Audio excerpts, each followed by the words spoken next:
The views and opinions expressed on any program are those of the producers and/or the persons appearing on the program and do not necessarily reflect the views and opinions of FRC Media, Bristol Community College, or the City of Fall River.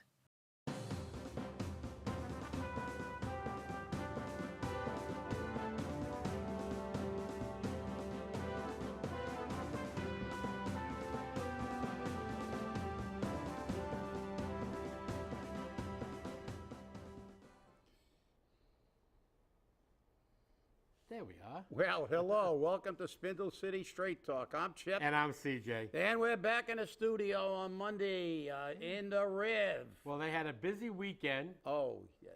Here at BCC. And, yes. You know, congratulations to all the graduates Yes. from 2020, 2021, and 2022. And, they had all 3 years. Yes. And we can say au revoir to them. They're all leaving. They got a degree. They're not sticking around That's here. it. See Best you of later. luck. Best of luck. Best of luck. Have a good life. That's it. So our usual producers out in the parking lot taking down cables and all that stuff from this weekend. So we have the station manager today, which is a good thing. So thank you very much, Keith. Appreciate all your help. And $8 million. Yes. And we've got a great little satirical meme here that we had with a picture of Alan, Sylvia, and Carol Fiola. And let me see if I can pull that up. Oh, yeah, about Diamond, right? Well, no, it was about the lights. No, I mean, it was about the lights, but I mean, it was about the Diamond.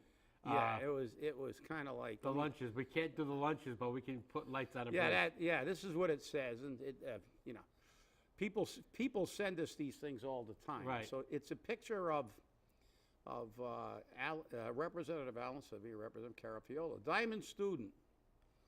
Lunch is disgusting, and half the time they don't give us, don't even have enough.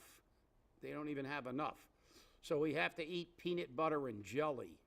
And then the picture of our 2 reps, 2 out of our 3 reps, and the caption is, the best I can do is lights on the bridge. That's it. That's it. So that I thought that was pretty appropriate. It is. But number one, listen, look, it infuriated me seeing that because listen, the DOT, DOR, DO, DOO, DOR, whatever. I don't care what acronym you want to use. The state's got money, and what does it do with it? We put lights on a bridge and come up with slogans and words. Beacon. It's the beacon. Now it's going to be a beacon. Follow the lights. Follow the yellow brick road. Just like when we had gateway cities. You've been anointed a gateway city. And what does that have? Listen, $500,000, $8 million budget. You think maybe they could help people with this inflation? Maybe help them with their rent? Maybe You with the realize gas prices? how much rent assistance you could give people, even with a $500,000? How about the gas prices? Well, the gas prices they're nuts. But I mean, this is just disgusting. It shows how out of touch these politicians are. They love bells and whistles and slogans and everything else. Oh, urban renewal. Yeah. But that's an old one they're bringing back. It's an election year. Urban renewal, renovations, gateways. So we're going to throw them all at Fall River now. Well, what's interesting is driving in, I was listening to the radio, and somebody called in about the lights. Yeah. They said in Providence they have the big blue bug. In Fall River we have the big blue bridge. I don't know if it's going to be as attractive as the big blue bug. But at least the big blue bug actually makes money and pays taxes. Exactly. It symbolizes a company. Right. So hey, don't give the state any ideas. Maybe they'll put tolls on the bridge. Oh, hey, why not? They tax us for everything. They won't get rid of our gas tax. They're going to no help at all. Actually, we're talking about this, and we had Friday off, and the commencement was really good, and we weren't in the studio, but this is really good. But we've seen all this talk about all over the country. I saw a stat that said, and I'll pull that one up later, that Massachusetts has one of the highest, rates of income in order to afford your rent. They said you have to make in Massachusetts, and I'll get it. It's Was from it the- $36 an hour? $36 Yeah. an hour Yeah. to afford a 2-bedroom apartment in the state of Massachusetts. So this is what they're going to bring to Fall River. That's more than the entire family income, not individual income. Right. To afford, and nobody. It seems that nobody can. Again, Mr. Oblivious, Captain Clueless, is wandering around, making these ridiculous optic statements like, "Oh, the waterfront was so beautiful," and then the Flint, the motorcycle gangs gave us a black eye. Captain Clueless. Didn't we have a murder between motorcycle gangs a few years ago on Bedford Street? We had a shooting on Ridge Street. Shooting, stabbings. Right. But this is a surprise that there's friction between motorcycle gangs. What did you do? Again, what did the city do after the murder? They know those motorcycle gangs are present. You think that somebody they'd have some kind of, deal to make sure they're getting information, they have sources, but no. And what gets me is, listen, I know the bumper sticker, S, T happens, and it does. But you know something? You can't pretend like it's a surprise every damn time it happens, and that's what they do. Oh my God, a black eye. We never saw this one coming. But the last time I heard that was the captain of the Titanic. Yeah, but I never saw that iceberg. The thing is that there's 2 motorcycle clubs on Pleasant Street. At the meeting that you were at, that came up that there were 2 motorcycle clubs on Pleasant Street. Exactly. Okay, so it's not like it was some big secret. Yeah. It's not like it was some big secret, but the mayor acts like, "Oh, I didn't know," because you weren't listening, like you never listen. And that's the problem. Until you start listening to the people, you're not going to happen. Just like this market rate housing you want to put in the Flint.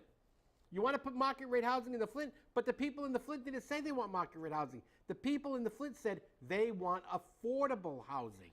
Imagine that. Well, I can't imagine it. You know why?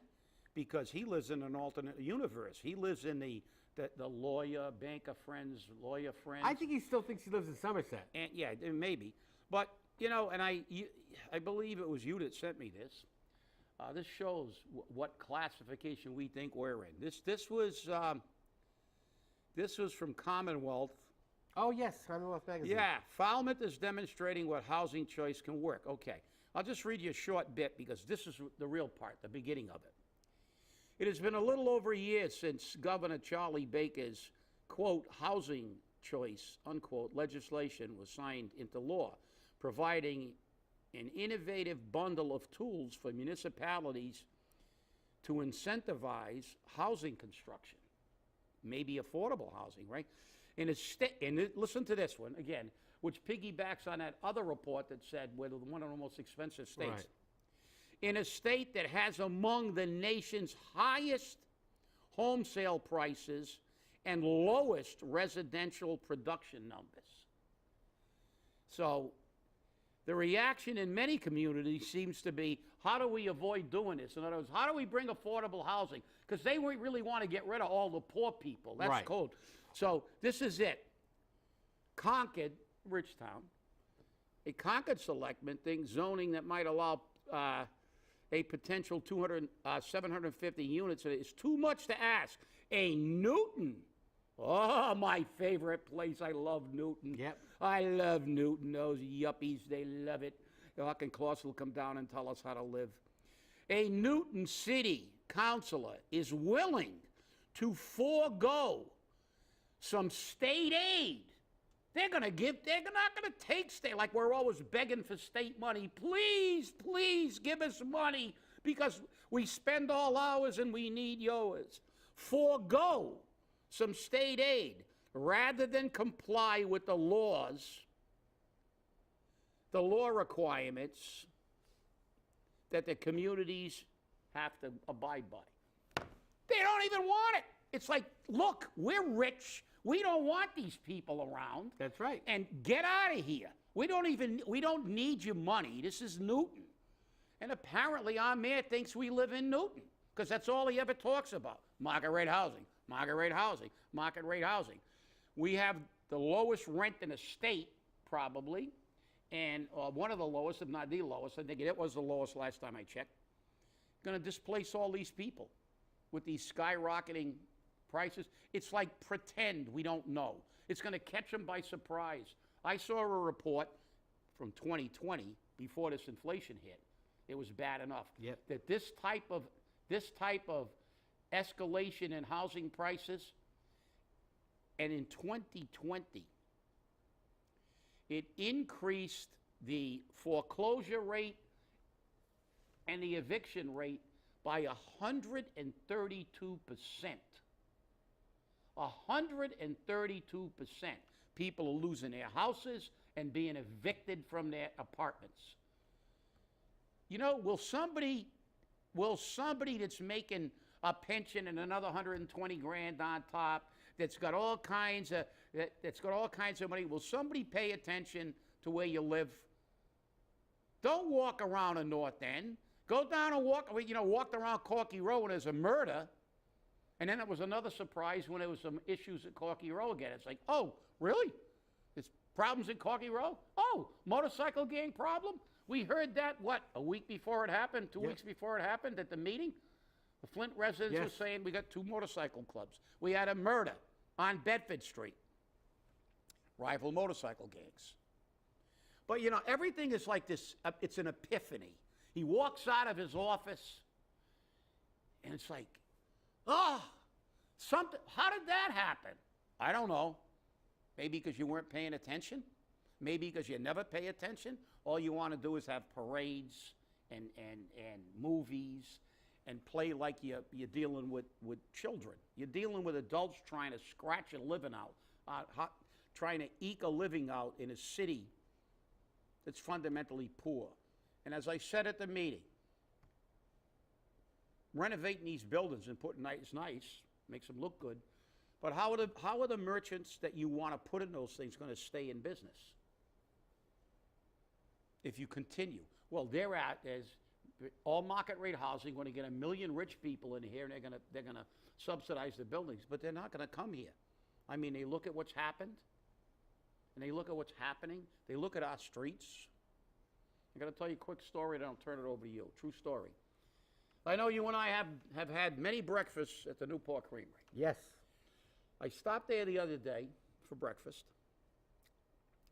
Someone told me a story. They said, oh, you should have seen what happened in here yesterday. I said, what? I said, oh, these 2 girls came in, ordered an order to go, and it was pretty crowded. And then they went and sat in a booth. And you know, you normally have to be seated when they're busy. Right. Even when they're not busy, they seat you because they rotate the tables between Right. the waitresses, because that's the way it works, in case you don't know that. They sat down, so I guess the manager said, I'm sorry, you can't sit there because, we got to seat the people that are coming in that are eating. If you want to sit down, you can go sit down at the counter and wait for your stuff, or you can just wait for it, But of course, this is 2022 in America. We have no consequences. We have no accountability. They looked at the manager and said, I'm going to sit anywhere I want. And they sat in a booth. And when their food came, they got up, grabbed their food, and knocked everything off the counters on the way out and grabbed a plate. The manager went out to get the plate, and she was assaulted. Came back in. They didn't want to report it to the police, I guess. But this is what happens. This is what happens in downtown New York now. This is what happens in San Francisco. And it happens in Fall River. Is somebody paying attention to the reality here? Or do you just go to your house in the North End and then go to Providence and Boston? I don't know what the hell is going on, but nobody's paying attention. This Pollyannish attitude of, oh, it's wonderful here. The waterfront was so beautiful. How did we get that black?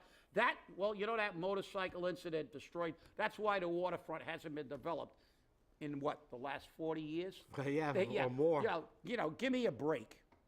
This is going to be the administration that brings it home.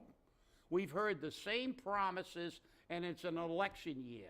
And all I did this morning when I was having breakfast is listen to all the commercials from Rhode Island now. I'm going to get jobs.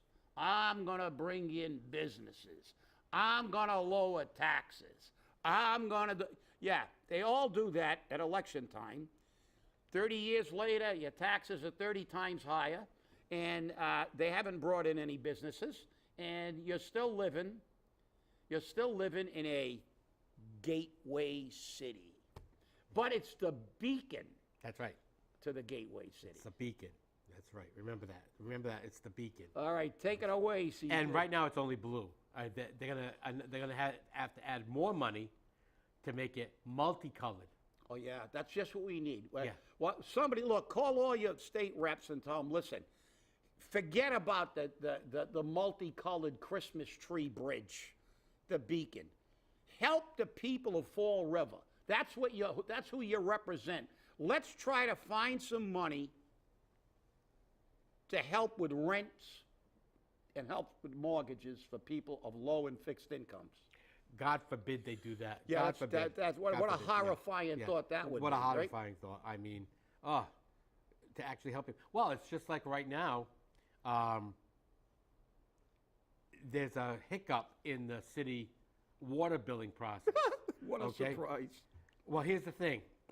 They don't pay the bill via account number. They pay the bill via bill number. Okay? So if you make a payment on the bill and the bill's paid, it might carry over to the next billing cycle. Or it may sit as a credit in the account. And this is a problem because CFC has money to help pay for water and sewer bills, but the city only pays via the bill number, not the account number. Like, I know my account number. It's a 4-digit number. I mean, how many digits do you need to know? But again, this is what happens. And you would think that the city would start looking at the difficulty that people are having in paying their water bills and saying, you know what, maybe we should switch over to a monthly billing process and take those $300, $400, and $500 bills and break them down into 1/3 each month. They might be able to afford that a little easier, don't you think? But no. You know why? Because they have to add 55 cents in postage. And they're going to have to send somebody out to do the reading of the meters. And it's going to cost them a little bit more money. Well, you know what? Listen, look, let me tell you something. I can't take it. I want to hit myself in the head with that stool. Didn't I, numerous times on this show, we went back to the 1991 lawsuit. I think it was only a few weeks ago I told a story about Attorney Neil Rossman questioning our financial wizards when he was saying, this number, such and such and such, was transferred to this number, such and such. Well, what was that account? I don't know. What was that account? I don't know. And then he asked a question, and it's there. And if you doubt me, I'll tell you what. I'll bet you $1,000 I can get it there. I can go get it, but he's going to have to dig it from his archives because we had that taken verbatim by a court stenographer when our city auditor and treasurer was sitting at the table, and he said, so what you're telling me is that if I gave you a slip that had my bank account on it, you'd put the money in my bank account. And the answer to that was, yeah, I guess so. Because they don't know. They get a number and they transfer it. And the moral of that story isn't that absolutely incompetent and ineffective system. 1991. But when the arbitrator's award came down, he said that there was no doubt that the city's books were in a total state of disarray. But if you read that arbitrator's award, and you can go get it because it's public record now, the city promised to fix their billing system. And they're still doing it. That's right. 2023. There's your political promises. 22 years They later. promised the arbitrator that this was not going to happen again. Oh, 30, wait a minute, 32 years Yeah, later. 32 years. 32 years later. Yeah. Wow. Yeah, and I'll tell you what. You want to say that we're lying? You want to bet $1,000? Come on down. I'll get the transcript for you. I can even bring witnesses who were sitting there during the arbitration that were members of the union board when we were sitting at the table with that grievance arbitration. Let's be fair. This is Fall River. A lot of them don't have $1,000. Bet them a coffee. No, I'm talking about our administration. Oh, yeah, the administration. They always say they've got money to throw away. They're lying and making it up. I'm not making it up. This stuff is taken by a court stenographer. Every single word. There's about 9 volumes. Yeah. Because every single bit of testimony, including the testimony about them backdating checks to another fiscal year, which is illegal, by the way, and a whole bunch of other stuff that when you read it, your head will fly off. The top of your head will fly off when you find out the ridiculousness of it. Even their defense. Oh, we took their money and put it in our account, but we didn't know it was their money. Really? It came out of our paychecks. But they didn't know. That was their defense. They didn't know. And they had been skimming for 5 years.